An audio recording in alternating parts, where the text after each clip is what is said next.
الحمد لله نحمده ونستعينه ونستغفره ونستهديه ونعوذ بالله من شرور أنفسنا وسيئات أعمالنا من يهده الله فهو المهتدي ومن يضلل فلن تجد له وليا مرشدا وأشهد أن لا إله إلا الله وحده لا شريك له وأشهد أن محمدا عبده ورسوله اللهم صل وسلم وبارك على محمد وعلى آل محمد كما صليت وسلمت وباركت على إبراهيم وعلى آل إبراهيم في العالمين إنك حميد مجيد رب اشرح لي صدري ويسر لي أمري واحلل عقدة من لساني يفقه قولي سبحانك لا علم لنا إلا ما علمتنا إنك أنت العليم الحكيم اللهم علمنا ما ينفعنا وانفعنا بما علمتنا وزدنا علما إخواني الكرام أخواتي الكريمات اليوم إن شاء الله أيها الإخوة ونحن في هذه الظروف الصعبة nous sommes dans des conditions difficiles. Pourquoi? Parce qu'il y a des gens qui sont en train de mourir. Et on ne peut pas, je l'ai déjà dit, on ne peut pas fermer les yeux sur ce qui se passe. On ne peut pas faire semblant comme si de rien n'était. Rasoul sallallahu alayhi wa sallam, le prophète sallallahu alayhi wa sallam, il nous dit As-sakitu anil haqq shaytanun akhras. Le prophète, il nous dit Unsur akhaka zaliman aw mazluma. Tu apportes ton soutien à ton frère, qu'il soit juste ou injuste. Les compagnons lui ont dit à Rasulallah, il est juste, ok, on va le soutenir. Mais s'il est injuste, comment on fait? Tu ne le laisses pas faire son injustice. Donc ce soit pour nous, les musulmans, si on voit une injustice, on doit arrêter la personne qui fait une injustice. La première des injustices, Allah subhanahu wa ta'ala, il nous dit, quand tu vois quelqu'un qui va dans le mur, et tu le laisses faire, tu n'as pas le droit de le laisser faire. Quand on voit nos enfants qui font n'importe quoi, on n'a pas le droit de les laisser faire n'importe quoi. Nous devons les arrêter. Quand on voit un musulman comme nous, ou un frère dans l'humanité comme nous qui fait n'importe quoi, on doit l'arrêter, ne pas le laisser faire n'importe quoi. Donc tous ces gens qui soutiennent un État colonialiste et qui disent « nous sommes avec lui », quel que soit ce qu'il en coûte ou ce que... Non, tu n'es pas en train de soutenir. Il est en train de faire une grossière erreur. Et tu es en train de soutenir quoi? L'injustice. Et l'histoire retiendra que tu as soutenu l'injustice.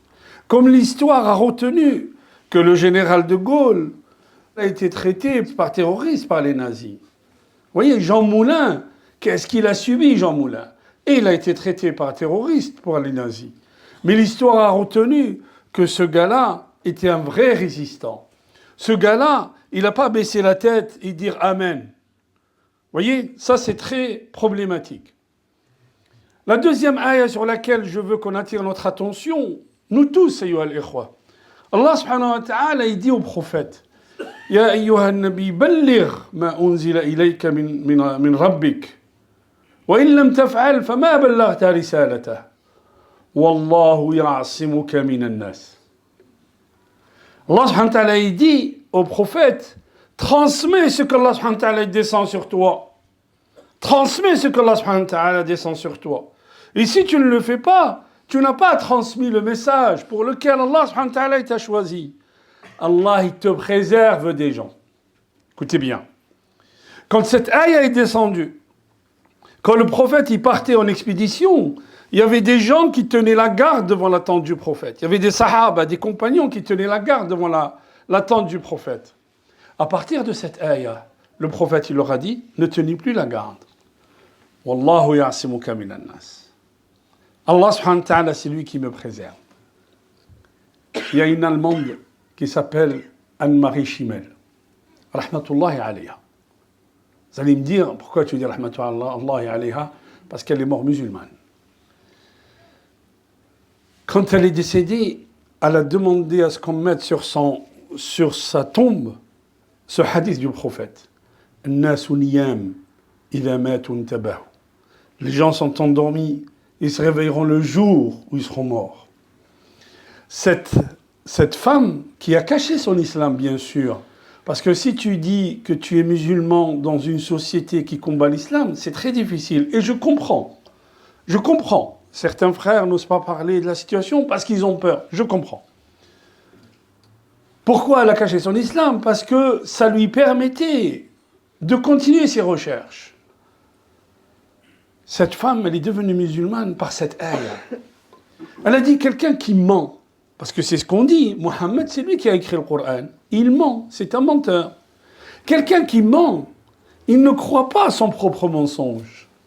S'il a dit qu'Allah ya'simuka minan nas, il leur a dit ne me surveillez plus, c'est que vraiment c'est Allah qui a descendu cette ayah sur lui. Regardez l'iman, comment il peut rentrer dans un cœur. Alors maintenant, ce qui est intéressant, Yohal Ikhwa, c'est de regarder notre islam dans sa profondeur. Et de sortir de la ilaha illallah. Je ne trouve pas le terme, vraiment. Il y a des gens qui nous ont dit ne faites pas des manifs. Pourquoi? Parce que le manif c'est haram. Pourquoi? Explique-nous. Pourquoi? Parce qu'il y a de la mixité. Ah, d'accord, ok. Parce que quand on est à Carrefour, il n'y a pas de mixité. Quand on est dans le bus, il n'y a pas de mixité. Quand on est dans le train, il n'y a pas de mixité. Mais la mixité, elle est quand il y a une manifestation. Le Rasul sallallahu alayhi wa sallam dit Man ra'a minkum munkaran falyughayyirhu باش بيده فإن لم يستطع فبلسانه فمن لم يستطع فبقلبه وذلك أضعف الإيمان. Si quelqu'un voit un mal, il faut qu'il le change. Avec quoi? Tous les moyens qu'il a. Tous les moyens qu'il a en main. S'il peut le faire, il le fait. S'il ne peut pas le changer avec ses mains, il le change avec sa parole. Qu'il le dise. Allahumma inna hadha dhulm. Qu'il le dise avec sa parole. Il n'arrive pas à le dire avec sa parole. Qu'il fasse dua. Mais qu'est-ce que nous avons, ayyuha al-ikhwa?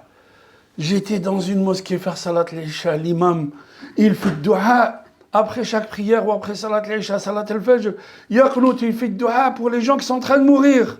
Il reçoit un SMS, za'ma entre guillemets du président, il est président de lui-même en fait, du président de la mosquée en lui disant arrête de faire dua. Mais tu ne mérites pas d'être président de la mosquée. Tu ne mérites pas de représenter les musulmans.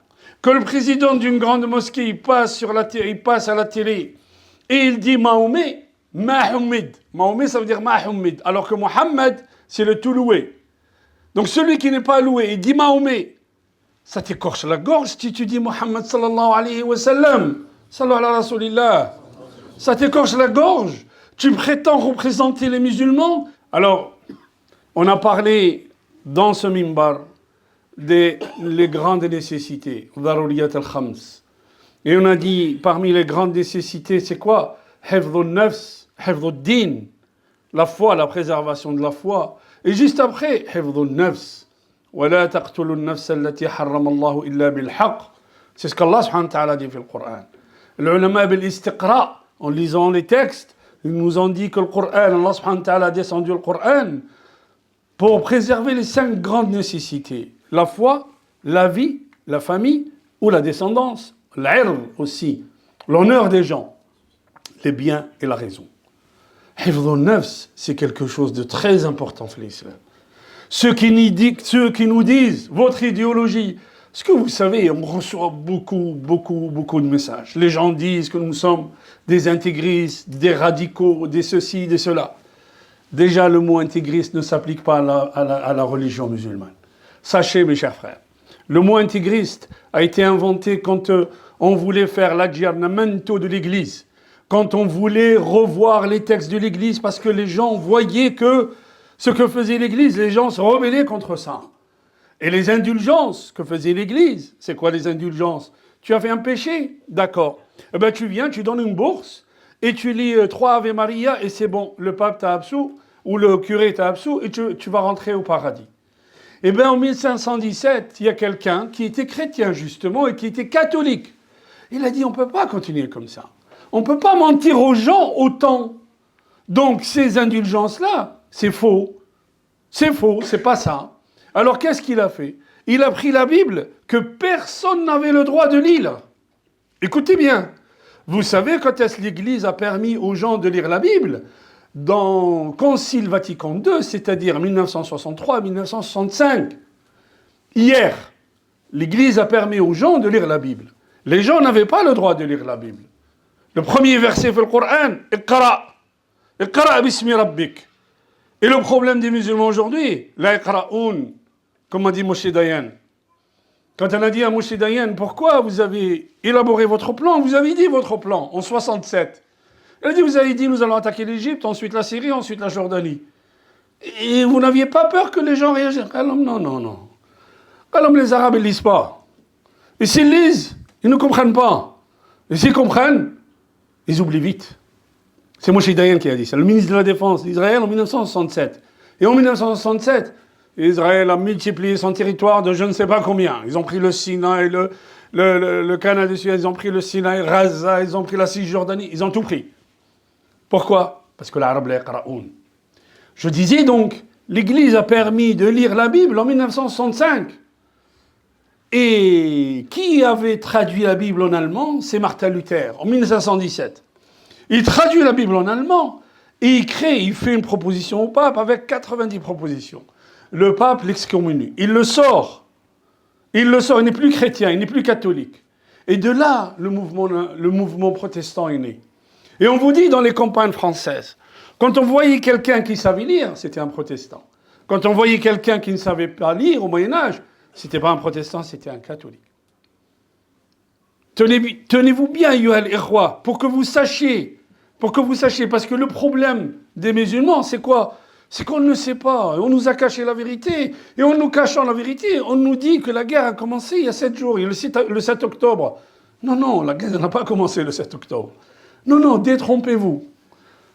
Le premier élément, on a dit, c'est quoi? Préserver la vie des gens. Quand vous faites maqasid, sharia, le dessin de la législation musulmane, on vous dit c'est la première catégorie qu'on doit préserver chez l'homme. Vous voyez quelqu'un qui est en train de tomber du 2e étage. Il est complètement nu. Qu'est-ce que vous dites? Ah non, il est nu, moi je me tourne et je ne le regarde pas. Non, tu le sauves, tu le soignes. Et celui qui nous dit il y a la mixité, il se moque de nous. Il se moque de nous, mais il se moque surtout de notre intelligence. Et qui nous dit ça? Ulama sultan. Ceux qui n'ont pas envie qu'il y ait des manifestations chez eux. Parce que le sultan, il a tout pris. Vous voyez, ulama sultan, il leur donne des miettes. Et ceux-là, ils viennent nous envoyer des fatwas. Attention, tu fais une manifestation. Les gens sont en train de mourir. Les gens reçoivent des bombes alors qu'ils sont sur leur lit d'hôpital. Quand tu rentres à l'hôpital à Gaza, il faut enjamber les cadavres. Si tu veux aller voir un mort, il faut enjamber les cadavres. Alors ne nous dites pas, ne faites pas de manif. Et ne nous dites pas que vous avez transmis le conflit dans les mosquées. Pourquoi les mosquées, c'est fait pour quoi? Les mosquées, c'est un temple où on fait la prière et on rentre à la maison. C'est ça la mosquée? Nous, on est hors sol. Et nous, les musulmans, on ne vit pas sur terre. Et il se passe ce qui se passe, mais on ne doit rien dire, nous. On doit courber les chines et fermer la bouche. C'est ça? Eh bien non. On va dénoncer l'injustice. Et on va la dénoncer partout. À la mosquée, à la maison, dans la rue, dans notre lieu de travail. Je ne sais pas si vous avez vu les stades. En fait, ces médias, ils sont complètement à contre-courant de ce qu'est l'opinion. Et pourquoi l'opinion, elle réagit comme ça? Vous savez pourquoi? Al-fitra. Al-fitra. Fitrat Allah allati fatara an-nasa alayha. Allah subhanahu wa ta'ala a mis ce qu'on appelle une conscience en nous. Al-fitra, c'est quoi? C'est cette façon de ne pas aimer le mal. Personne ne vous dira que voler, c'est bien. Personne ne vous dira que tuer, c'est bien. Personne ne vous dira que tout ce qui est mal, l'être humain, naturellement, créé par Allah subhanahu wa ta'ala, il a mis la fitra en nous. Donc vous pouvez raconter des mensonges à longueur de journée, ça ne marchera pas. Pourquoi? Parce que les gens, ils sont mal quand ils voient des enfants mourir. Les gens, quand ils voient une bombe tomber sur des enfants de 2 ans, ils sont mal. Et vous voyez dans les capitales européennes, qu'est-ce qui s'est passé? Beaucoup de gens ont manifesté, sont sortis pour dire « Allahumma inna hadha dhulm, Allahumma inna hadha batil ». Des gens sont sortis. Mais les musulmans ont peur. Ils restent chez eux. Les musulmans ont peur de parler. Pourquoi? Regardez Allah subhanahu wa ta'ala ce qu'il a dit dans le Coran. Regardez ce qu'Allah subhanahu wa ta'ala a dit dans le Coran.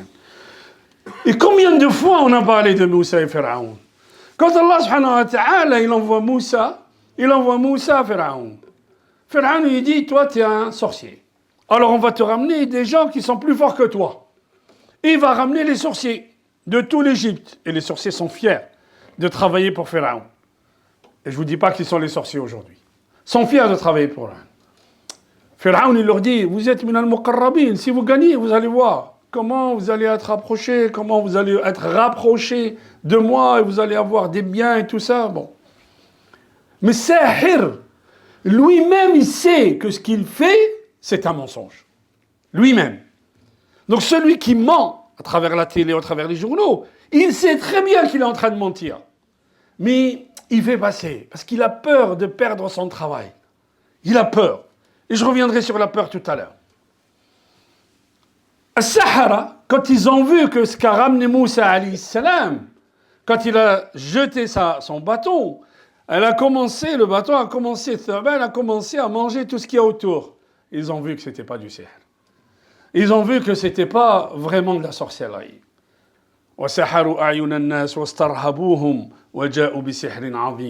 Ils ont ensorcelé les gens, ils ont ensorcelé les yeux des gens, et ils leur ont fait peur, et les gens ont eu peur, et ils ont ramené une sorcellerie extraordinaire. Mais ils ont compris que ce n'est pas sihr. Qu'est-ce qu'ils ont fait? Ils ont cru en Moussa alayhi salam, ils ont eu la foi. Qu'est-ce qu'il leur dit, Pharaon? Il leur dit, amantum lahu qabla an adhana lakum. Vous avez cru en lui avant que je vous donne l'autorisation. Donc vous allez voir, je vais vous couper min khilaf, c'est-à-dire je vais vous couper la main droite et le pied gauche. Je vais vous mettre en croix sur les palmiers. Et vous allez voir qui a le châtiment le plus fort. Alors d'abord, il leur dit, avant mon autorisation, vous avez cru? Tu ne dois parler qu'avec l'autorisation du ministère de l'Intérieur? Ben, tu peux attendre l'autorisation du ministère de l'Intérieur pour pouvoir parler. Tu peux attendre. Donc tu l'auras jamais. Qu'est-ce qu'ils lui ont dit? Ils lui ont dit, iqdi ma anta qaf. Fais ce que tu veux. Innama taqdi hadhihi al-hayat ad-dunya. Ce que tu fais, tu vas le faire quand? Fi dunya. Tu vas le faire ici. Quelle est notre foi, ayyuha al-ikhwa? Quelle est notre foi? Qu'est-ce qui nous arrive? Quelle est notre foi? 17 fois par jour, Maliki Yawmiddin, Maliki Yawmiddin, Maliki Yawmiddin, Maliki Yawmiddin. C'est celui qui possède le jour du jugement dernier, qui possède tout, qui possède le jour du jugement dernier. C'est quoi din ici? Din, c'est le jour de la rétribution. Ma kana lahu an ya'khudha akhahu fi din al-malik. C'est le jour de rétribution, le jour où Allah subhanahu wa ta'ala, on sera tous debout devant Allah. Et Allah, il va nous demander tout ce que nous avons fait. Il va nous juger pour tout ce que nous avons fait. 17 fois par jour, on répète Maliki Yawmiddin, Maliki Yawmiddin, Maliki Yawmiddin. Et on a peur, fils de dunya. Quel est notre problème? Notre problème, ayyuha al-ikhwa, c'est que nous récitons le Coran, mais nous ne comprenons pas ce qu'il y a dedans. Nous n'avons pas cette mishket qui était dans le cœur des compagnons. Alors regardez le prophète ce qu'il nous dit. Il nous dit Man khafa adlaj, wa man adlaj balagha al-manzil. Celui qui a peur, il sort de nuit. Ça veut dire quoi? Il parle de quoi là le prophète? Il nous dit si quelqu'un veut voyager, et à l'époque, quand on voyageait, on traversait le désert. Et vous ne pouvez pas traverser le désert de jour. Donc celui qui veut traverser les déserts et arriver à bon port, qu'est-ce qu'il doit faire? Il doit sortir et marcher la nuit, quand il fait frais. Et les étoiles sont leur guide. Donc, il connaissait la nature, il connaissait les étoiles. Et surtout, donc celui qui marche de nuit, il arrive à bon port. Que veut dire le prophète à travers ça? Si nous avons peur d'Allah, regardez bien, si nous avons peur d'Allah, nous réveillons la nuit. Et nous demandons à Allah, qui d'entre nous s'est réveillé la nuit et a demandé à Allah de donner nusra à nos frères qui sont en train de souffrir là-bas. Si tu veux arriver à Allah, si tu veux t'abreuver de l'énergie divine, qu'est-ce qu'il faut faire? lève-toi la nuit et prie 2 raka'at, 4 raka'at et demande à Allah et tu verras comment tu seras. Alors, Ibn al-Qayyim, il nous explique bien ça. Et c'est ça notre problème, ayyuha al-ikhwa. Ibn al-Qayyim, il dit, quand Allah subhanahu wa ta'ala nous a prescrit le Fatiha tous les jours, 17 fois par jour au minimum, si tu fais que la prière obligatoire, 17 fois par jour, tu dis Iyyaka na'budu wa iyyaka nasta'in. Regardez bien. Qu'est-ce que ça veut dire Iyyaka na'budu wa iyyaka nasta'in? Nous sommes en train de saillir ilallah, de cheminer vers Allah subhanahu wa ta'ala. Le cheminement vers Allah ne se fait pas d'une manière horizontale comme ça, mais il se fait en gravitant les échelons, en montant verticalement vers Allah, en connaissant Allah. La connaissance d'Allah, innama yakhshallah min ibadihi al-ulama, certes ceux qui craignent Allah, ce sont les savants. Quels savants? Les savants qui connaissent Allah. Moi, il y a combien de gens qui peuvent vous réciter le Bukhari par cœur, mais dans son cœur, il n'y a rien. Il n'y a pas la crainte révérentielle d'Allah. Alors Allah subhanahu wa ta'ala, si vous voulez marcher vers lui, il y a plusieurs stations. Il y a la station de l'ihsan, il y a la station de tawakkul, il y a la station de l'yaqin, et il y a la station de l'khawf wa raja. La station de l'ihsan et de l'yaqin. Le prophète sallallahu alayhi wa sallam, quand il reçoit Jibril alayhi salam, Jibril il vient, il pose des questions au prophète. Il lui pose la question sur l'islam, sur l'iman, la foi, et sur l'ihsan. L'islam lui dit les 5 piliers. La foi, il lui dit les 6 piliers de la foi. Et quand il arrive à l'ihsan, qu'est-ce qu'il lui dit? Il lui dit, an ta'budallaha ka'annaka tarah. Fa in lam takun tarah, fa innahu yarak. Que tu adores Allah comme si tu le voyais. Parce que si toi tu ne le vois pas, Allah il te voit. Qu'ont dit les interprètes du hadith? Ils ont dit, nous passons par 3 étapes. Nous sommes d'abord musulmans. Ensuite, nous sommes croyants. Le croyant, ce n'est pas le musulman. Le musulman, il vole, il triche, il reste musulman. Le croyant, il ne vole pas, il ne triche pas. L'ihsan, c'est un degré supérieur. C'est un degré où tu n'as peur de personne. Et pourquoi tu n'as peur de personne? Parce que khufta min Allah. Le Qayyim, dans la station de l'khawf wa raja, donc il y a la station, elle marche à 2. Al-khawf min Allah wa raja lima indallah. C'est-à-dire la crainte et l'espoir. Nous avons peur d'Allah, mais nous avons espoir en Allah subhanahu wa ta'ala, ce qu'il a. In takunu ta'lamun, fa innahum ya'lamuna kama ta'lamun, wa tarjuna min Allah ma la yarjun. Nous avons une certitude. Alors regardez la certitude, comment elle marche avec ces stations-là. Nous avons 2 certitudes. En tant que musulmans, en tant que croyants, nous avons 2 certitudes. La certitude que nous allons mourir, mais ça, tout le monde l'a. Mais la certitude que nous allons être debout devant Allah et qu'il va nous demander des comptes. Et ça, c'est une certitude. Quand tu as cette certitude, tu montes l'ihsan. Alors, c'est quoi l'ihsan par rapport à la certitude? L'ihsan, ce sont les œuvres que tu fais à travers le résultat de ton yaqin, à travers le résultat de ta certitude. Plus tu as la certitude, plus tu montes en cheminant vers Allah. Quel est notre problème? Quand on a peur, on manque de certitude. Et la peur, il y a 3 choses. Allah subhanahu wa ta'ala khalaqa fina al-khawf al-adi wa al-khawf al-ta'abudi. Al-khawf al-adi, c'est-à-dire une peur naturelle, innée chez l'homme. Nous avons tous peur. De quoi? Tu as peur de mettre la main sur le feu. Tu as peur du danger. Et ça, c'est inné chez l'homme. C'est l'instinct de survie. Attention, quand cette peur, elle dépasse les limites, elle devient une phobie. Et qu'est-ce qui fait peur à l'homme, à l'être humain, généralement? D'où vient la peur? Elle vient, le lama, ils vous disent, les 3 choses qui font peur aux gens, c'est quoi? C'est, soit j'ai subi un traumatisme quand j'étais petit.